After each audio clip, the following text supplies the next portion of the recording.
Well, so people are asking Elon, what about the Twitter files on the vaccines and stuff?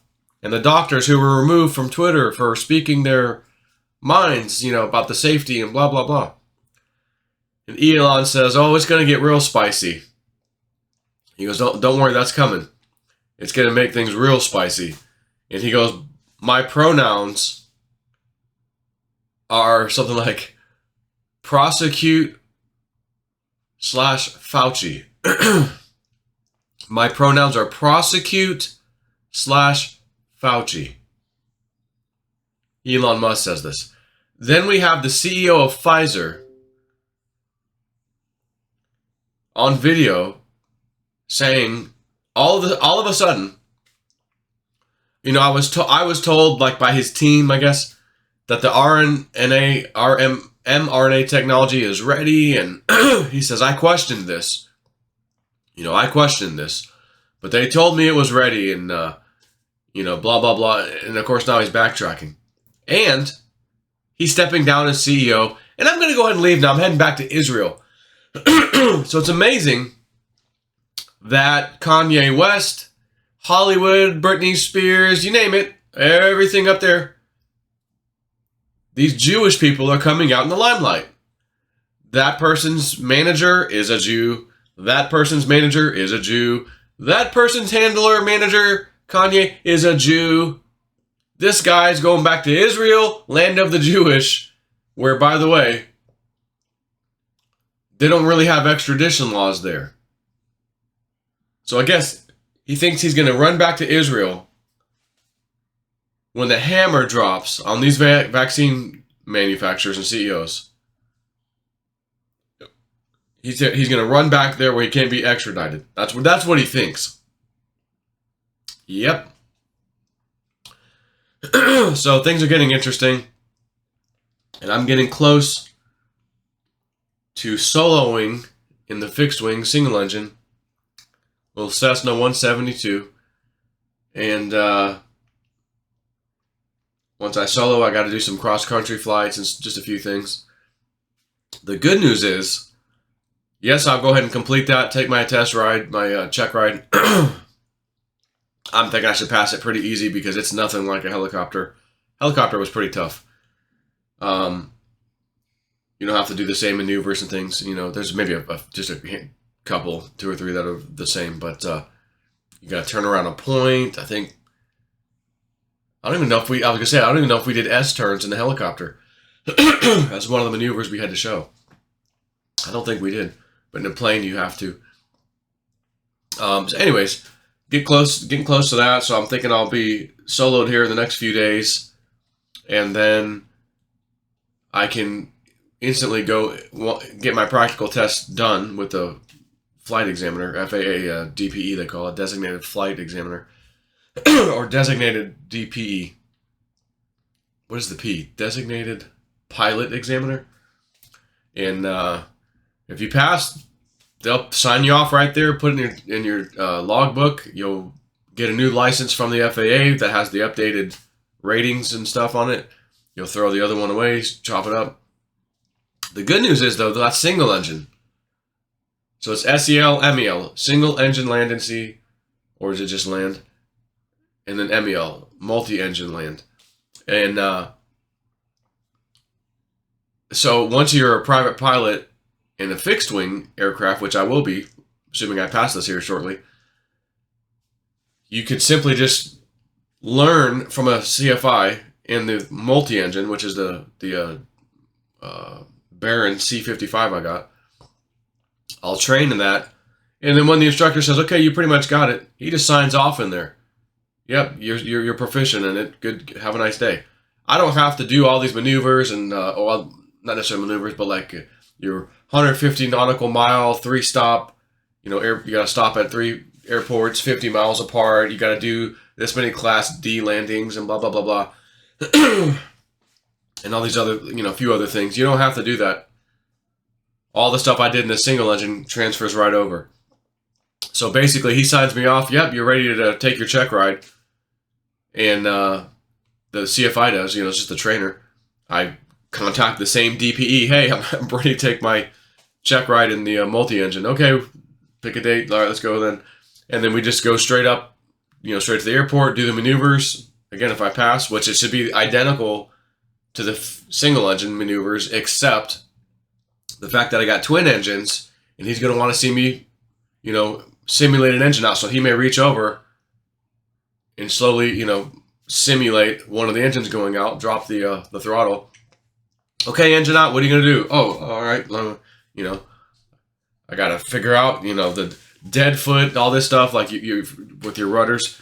Dead foot is dead engine. Typically, the engine that is still alive, you're banking into it, and you've got some rudder into it. So if your left engine is still running, but the right engine's out, you're banking left plus left rudder, I believe, both. And that means your right foot is the dead foot. Therefore, the right throttle should be the one that's dead, because the engine's dead. So you're going to slowly pull back on that right throttle to verify, listen, and feel. And, does the engine sound change? Because if it does, you got the wrong one, which means also you're banking the wrong way with the wrong foot, on the rudder too. But, just a little procedure because it's a twin engine. With a single engine, you don't do that. Your engine died, there's nothing to do. Oh, okay, my engine's has died. Now, the funny thing is, we were practicing some of that last couple of days. And this single engine, my practicing was in a helicopter. Oh, engine out, simulate engine out, okay? You're coming down pretty effing fast in a helicopter, as you might expect. And of course, you can look around and figure out, okay, where's the best place to land? And you do the proper procedure. It's called auto rotation when you come down. Do your little procedure, touch down, pull collective at the last second. And if all goes well, you won't even damage the helicopter. You just landed the thing. But it's all happening very quickly.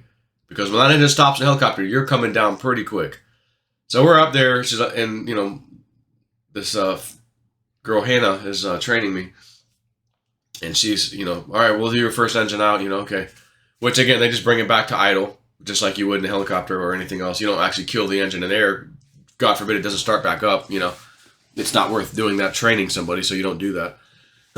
And so I'm like, we got some flaps up, or down. We got some flaps down a little bit, and we're slowed way down. We're cruising around, I think at 70 knots or so.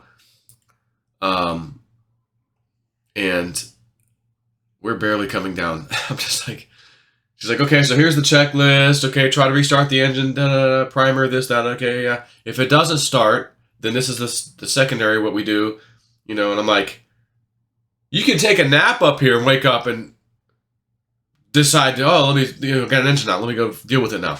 I go, this is ridiculous. How long this thing stays up here? And I'm like, my gosh, we got many, many minutes to deal with. Of course, if you're higher, you've got even more. You might be up there for 20 or 30 minutes. I'm like, for each 1,000 feet or so, generally speaking, in a helicopter, it's almost or around a second per 100 feet. So if you're dropping out of the sky, you're at 1,000 foot altitude, you're going to be down on the ground somewhere around 10 to 12 seconds. Somewhere around there. Again, if you got a nice headwind, it'll slow you more. But generally speaking, 10, 12 seconds or so. 2,000 feet, 20, 25 seconds. And we're at 2,000 feet in this thing, this little Cessna. We're up there just soaring like an eagle. Da, da, da, da, da, da, da, da. Get the checklist out. Da, da, da, da, da. Okay. It's like, whoa. Now, the twin engine, yeah, you can, you got one engine, so that's a good thing. You lose an engine, you got one. It can still climb on one engine. It can still fly with one engine. But the interesting thing is when you lose one, you think, oh, I just lost 50% of my, power and whatnot, and it actually translates to about 80% you lose. Because you've got this big, heavy, dead engine sitting over here. That's like, even though you can feather out the props and you can actually pitch the props to where it's more streamlined so that when you're going forward, the air just kind of rushes past the prop because you've feathered it all the way out. But it's still this big giant thing that's causing, less less air, less lift over that particular wing. And it translates to about an 80% loss of power altogether. So like you're flying with 20%, but you can do it. This particular C model is got the 285 horsepower engines, whereas the typical B model has 260 on each side. So I do have a little more power. That does help a little bit.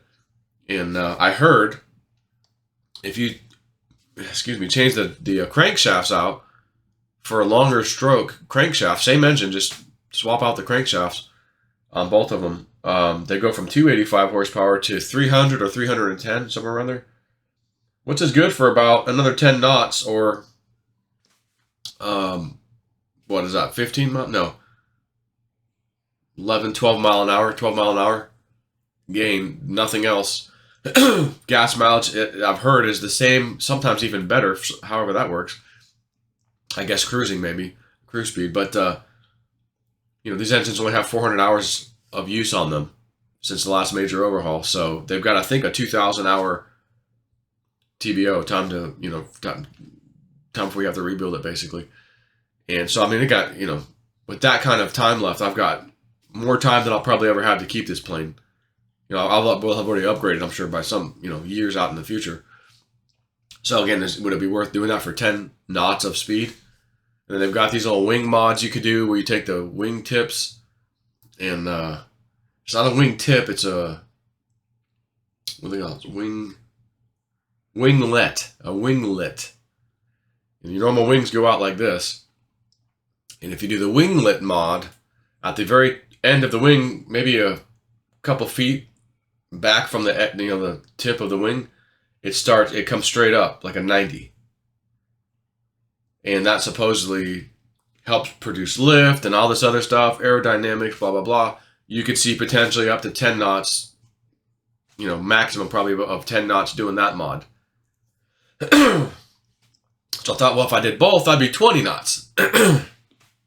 Now, 20 knots is, 24, 25 mile an hour faster. You start adding hours in there.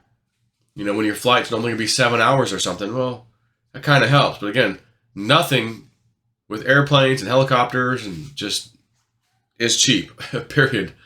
The old saying of race cars, you're trying to soup up your car. It takes a lot of money to go a little bit faster.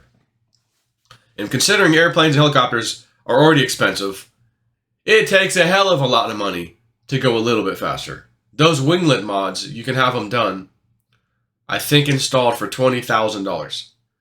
If you opt for the auxiliary fuel tanks in the winglets, which gives you even more fuel capacity, it was closer to like $35,000 or something. An upgraded set of gauges instead of these old, what they call the steam gauges, the old school dials and such. Nice LED, whatever, set of gauges that handle more than one thing. There was a triple set that installed would be about $12,000. There was a square one that was about $20,000 installed. Just gauges, modern gauges. Like, Jesus. But all in all, it's still awesome learning how to fly and flying and doing stuff. And I'll be able to fly to New Mexico by myself, not take commercial. Because back then I had to go to one layover. There was never a direct flight from, say Tampa to El Paso or Albuquerque.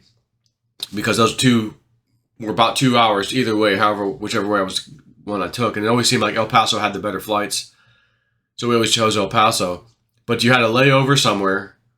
I don't remember if it was Atlanta or where the hell it was. And then, okay, get back on the plane, go to your destination. Okay, now you're there. You got a 2-hour drive to go up to the middle of nowhere, New Mexico, where we go. This little small town. A 2-hour drive there. So that means a 2-hour drive back plus plane, layover, back to Tampa, Like, man, if I have my own damn plane, I won't get there quite as fast as I could. But when you start to consider the layovers and all that stuff, it's like, it's pretty damn close, Then you add in the 2-hour driving, and it's just stupid. So it's like, man, if I could fly my own plane, stop once, I could do it in one fuel stop. But I might just time it out to do 2 fuel stops, so you get out, stretch, walk a bit, you know what I mean? every 2.5 hours, something like that. Final destination, you get there. And once you're at that little airport, the little town is just minutes away. I'm like, now we're talking. Now we are talking. So I'm trying to get JC, Dave together, see if we can pick a time next year where we can maybe get back out there and get busy. It's time. It's time to find what has been hidden in that mountain. And we were close last when we gave up because we ended the trip, came back another time.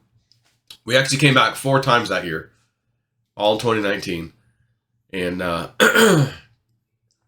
we got close, but close doesn't count it. It doesn't count. So we gotta get in there and find what the hell's in there. And I thought, well, it's getting, deep state stuff. Again, all this stuff that's happening, this guy stepping down, pronouns of Elon is prosecute / Fauci. It's happening. And you can only imagine what else is going to be uncovered in these so-called Twitter files. I mean, I wouldn't be surprised if some of these people end up doing prison time. You want to talk about blatantly interfering in an election? Holy crap. And today's the 11th. Cliff High's data, something about the 13th. It'll have higher emotional values in his data than what we saw back with the FTX debacle and the midterms combined. Because he had that on his data, some kind of emotional spike. And he goes, this is higher than that. Noticeably higher. So, you know me, my dream, Trump arrested.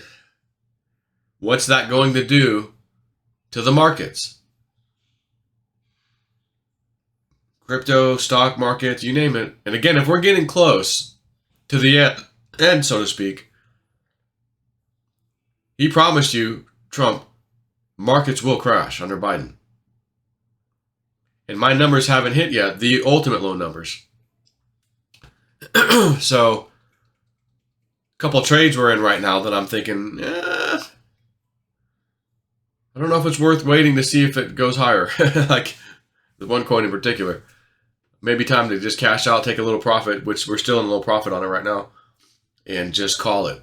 And I haven't decided yet, so I may have to do it. I'll let my Patreons know. Take it easy.